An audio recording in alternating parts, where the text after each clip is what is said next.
Je comprends ton problème, Nathalie.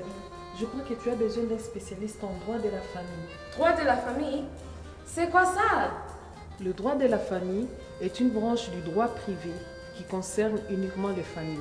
Eh oui, le droit de la famille concerne les personnes liées soit par une descendance ou par une adoption, soit les personnes liées par une alliance, comme concubinage ou mariage.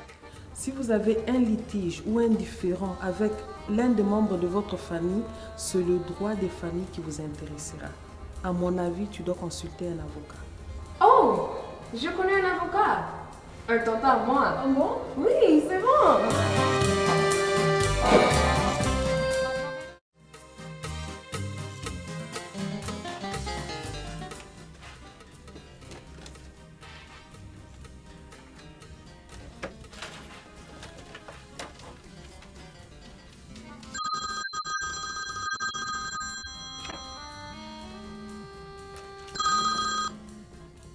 Allô?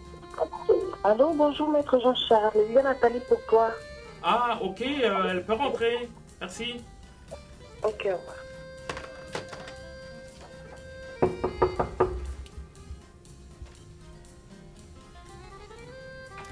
Bonjour Nathalie, ça va ma grande? Allez, amène-toi. Allez, assis-toi.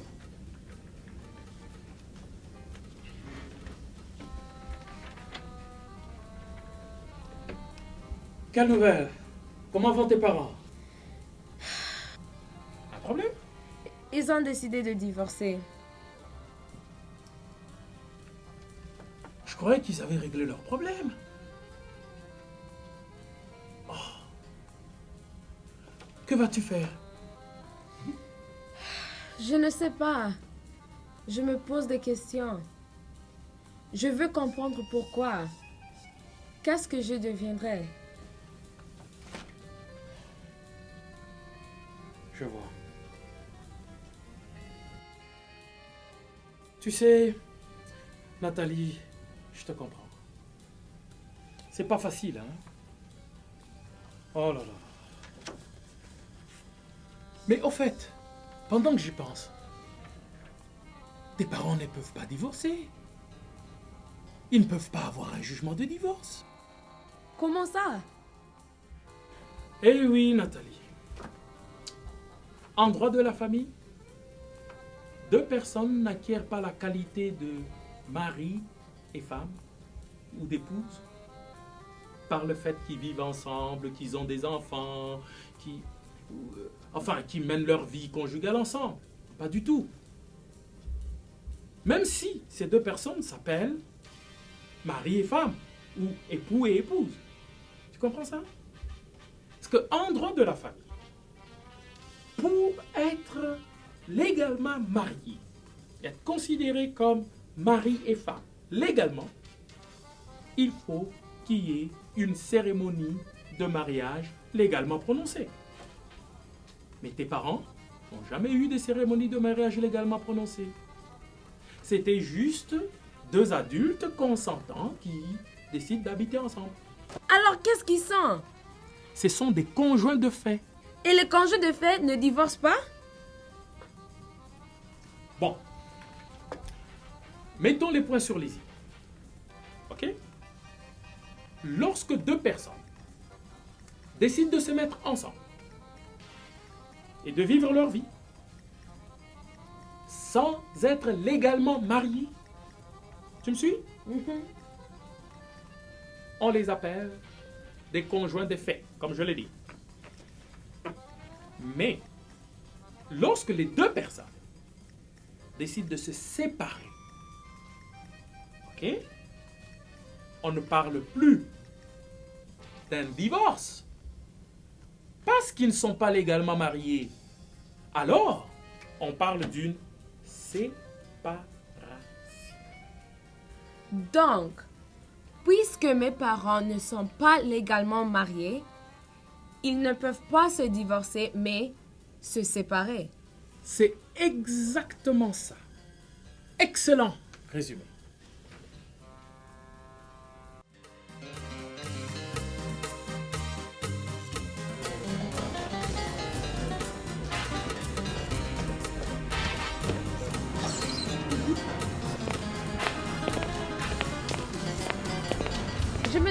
pourquoi les gens divorcent ou se séparent. Je vois que c'est parce qu'ils ne s'aiment plus. D'après ce que j'ai lu, il y a plusieurs raisons de divorce, de séparation. Pour moi, mon père avait pris une maîtresse. Pour mes parents, c'était question d'argent. Et pour toi, Nathalie? Ils m'ont rien dit.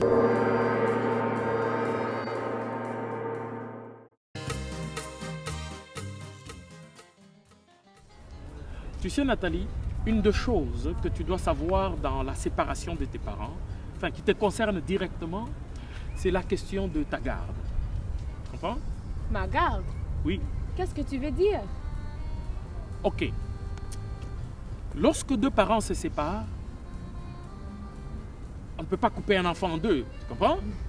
Donc naturellement, tu devras vivre avec l'un de tes parents. Je vais entrer dans les détails pour t'expliquer davantage. C'est la loi dit qu'il y a 3 sortes de gardes. Ok? La garde conjointe ou la garde partagée. Ok? C'est lorsqu'un enfant vit au moins 40% du temps avec chaque parent au cours d'une année. Tu comprends? Donc, tu vis 40% avec ton père au moins, 40% avec ta mère au moins. Donc, c'est comme 50-50, quoi. Donc, ça, c'est la garde partagée. OK? Et en dehors de ça, tu as la garde exclusive. Et la garde exclusive est possible lorsque la famille compte, par exemple, 2 enfants au plus. Et selon ce type d'entente, chaque parent a la garde d'au moins un enfant. Tu comprends? Supposons que vous étiez 2 là, chez vous. Donc, le père peut décider de vivre avec ton frère et la mère peut décider de vivre avec toi. Voilà.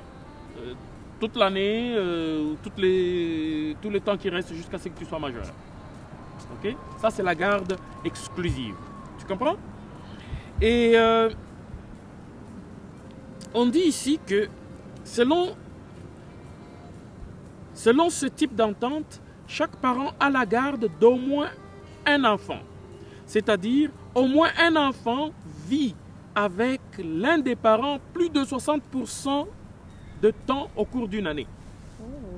Tu comprends? Et l'autre enfant, naturellement, si tu avais un frère, il vivra plus de 60% avec son père, par exemple. En dehors de cette garde, tu as aussi la garde traditionnelle. Et c'est quoi la garde traditionnelle? Regarde ce que la loi dit. Dans ces situations, tous les enfants vivent avec un parent plus de 60% de temps au cours de l'année. Et comment déterminer la forme de garde qui sera appliquée? Ah, bon. Attends, comment on détermine cette forme? La loi prévoit tout ça, hein? Si tes parents, d'abord tout se passe par l'entente des parents. Si les parents s'entendent, maman dit, bon, par exemple, tu vas vivre avec moi, bon, ok. Ou si papa, ok. Si les parents s'entendent, il n'y a pas de problème. Mais dès que les parents ne s'entendent pas, c'est le juge qui va imposer une de ces 3 formes de garde aux parents. Mais le juge, il va regarder ou il va se baser sur le principe de l'intérêt supérieur de l'enfant. C'est-à-dire quoi, l'intérêt supérieur de l'enfant? Waouh, c'est tout un cours de droit que tu veux que je te donne ici. Écoute, l'intérêt supérieur de l'enfant est une notion qui n'a pas tellement de définition. Okay? Mais il y a plusieurs éléments qui entrent dans son explication. Ok? C'est par exemple le fait d'offrir le meilleur épanouissement, le meilleur ou la meilleure éducation, les meilleurs soins. Bref, le juge va regarder qui des parents ou qui des 2 parents réunit les meilleures conditions de vie pour toi. Tu comprends? Et moi, dans tout ça, je n'ai rien à dire? Parce que tu es une personne, je peux dire, assez mature. Ça veut dire que le juge pourra te poser la question de savoir avec lequel de tes deux parents tu voudras vivre. Oh, c'est difficile à choisir. Ah oui, tu sais, la séparation ou le divorce nous met souvent devant des choix très difficiles à faire, Nathalie. Donc, est-ce que cela veut dire que je ne verrai plus l'autre parent? Oh! Non, pas du tout, pas du tout. Regarde ce que la loi dit. Regarde.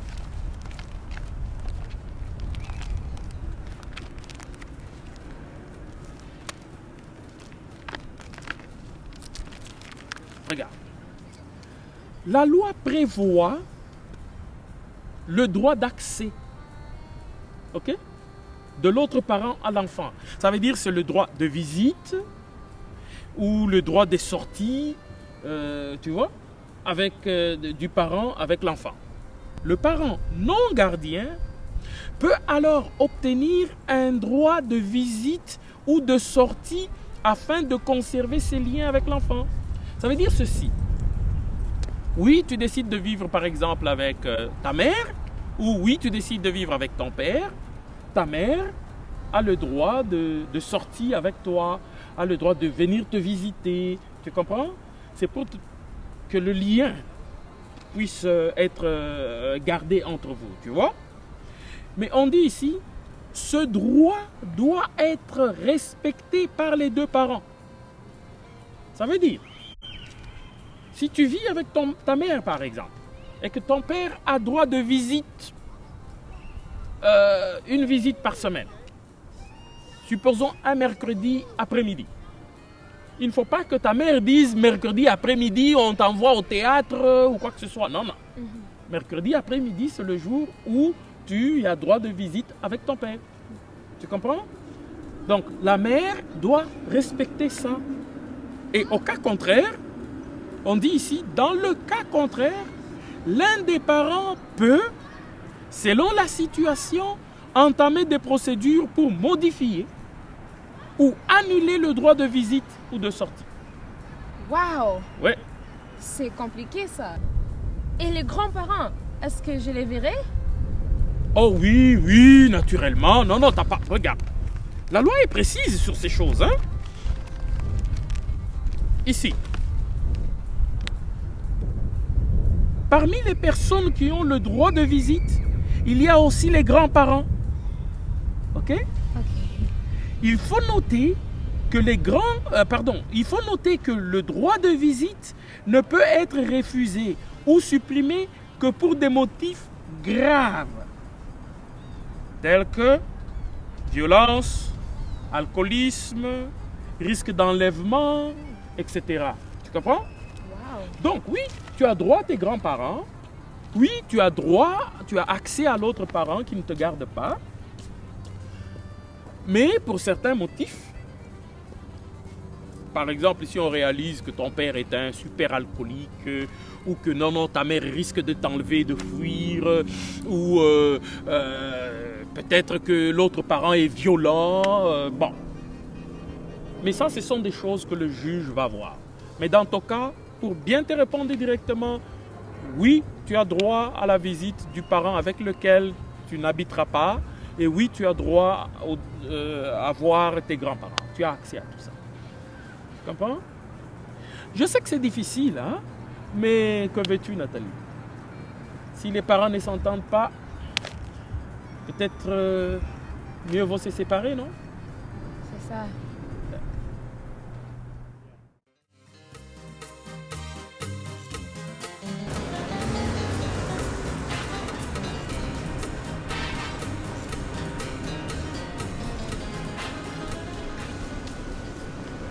Tu sais, ma mère m'a dit, ça fait 3 mois que mon père n'a pas payé la pension alimentaire. La pension alimentaire, c'est quoi ça? C'est la somme d'argent que l'un des conjoints verse à l'autre pour le soutien financier des enfants sous sa garde. Donc, l'un de mes parents me versera une pension alimentaire. Non, pas à toi directement, mais aux parents avec qui tu habiteras. Mais c'est mon argent. Oui, mais... Je vais aller voir tonton Jean-Charles. C'est lui qui m'explique ce genre de choses. Veux-tu venir avec moi? Comme ça, tu lui parleras aussi de ton père.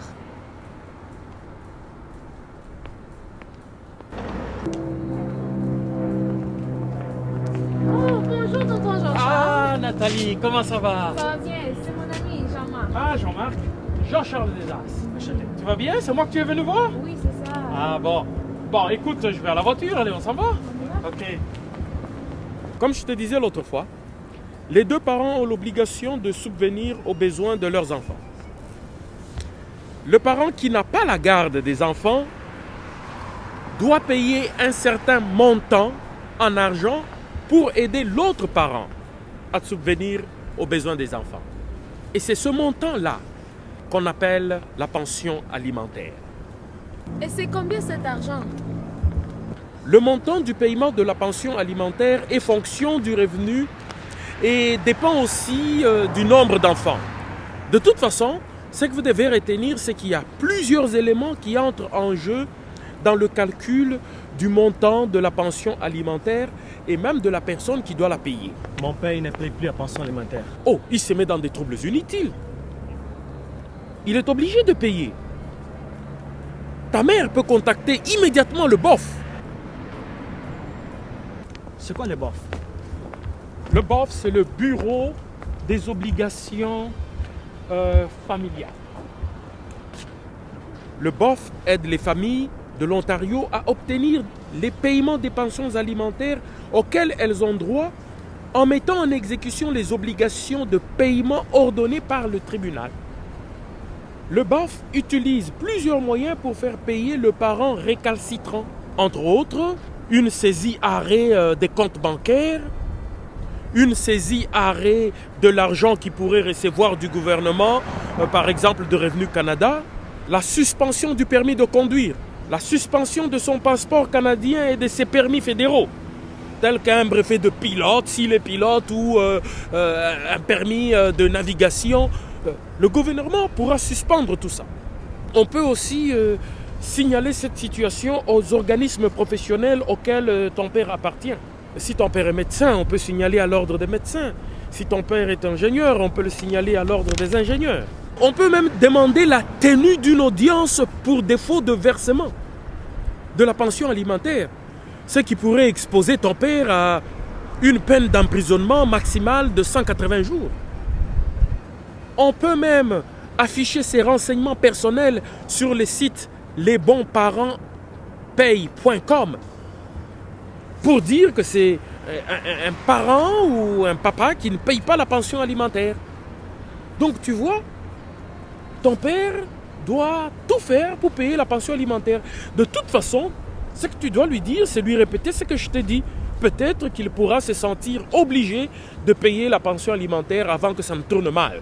Spécialement si ta mère se rendait au bureau du BOF. Alors Nathalie, tes parents sont-ils divorcés maintenant? Oui, ça fait 3 semaines. Et tu as décidé de vivre avec qui? Je suis avec ma mère pour l'instant, mais je ne sais pas. Je les aime les deux. Et eux, qu'est-ce qu'ils disent? Ils se battent sur la question de ma garde. Ça sent les procès. Comment? Je me souviens lors des divorces de mes parents. Mon père m'harcelait beaucoup pour me soutirer des informations qu'il voulait utiliser contre ma mère en cours. Ah bon? T'es sérieux? Raconte. À l'époque, mon frère et moi vivions avec notre mère. Alors mon père me suivait à l'école pour me demander ce qui s'est passé à la maison. Moi, c'était ma mère qui m'intimidait. Elle me promettait plein de choses si je disais au juge que je devais vivre avec elle et pas avec mon père. Et c'est comme ça qu'elle avait accepté que mon copain Pierre passe nuit chez moi à la maison. Chez moi, c'était mon frère qui faisait des choses comme ça. Souvent, il menaçait ma mère. Si tu ne me donnes pas telle chose, J'irai vivre avec mon papa. Mon frère, lui, avait toujours doublement de choses. Il avait trouvé une astuce pour demander chaque chose à la fois à papa et à maman. Pour moi, toute cette situation me déprime. J'ai l'impression que c'est à cause de moi qu'ils se séparent. Ce n'est pas de ta faute. Ne te culpabilise pas. Je sais, mais Tu sais qu'il existe des groupes focus pour jeunes où tu pourras demander de l'aide. Même des psychologues. Ma sœur avait très mal vécu le divorce de mes parents. Elle était très perturbée. Et c'était dans ce moment-là que j'ai commencé à ne pas aimer l'école. Et moi, je commençais à boire de l'alcool. Si tu te culpabilises trop, tu risques de faire des bêtises. Tu dois participer dans le groupe Focus dont parlait Florence.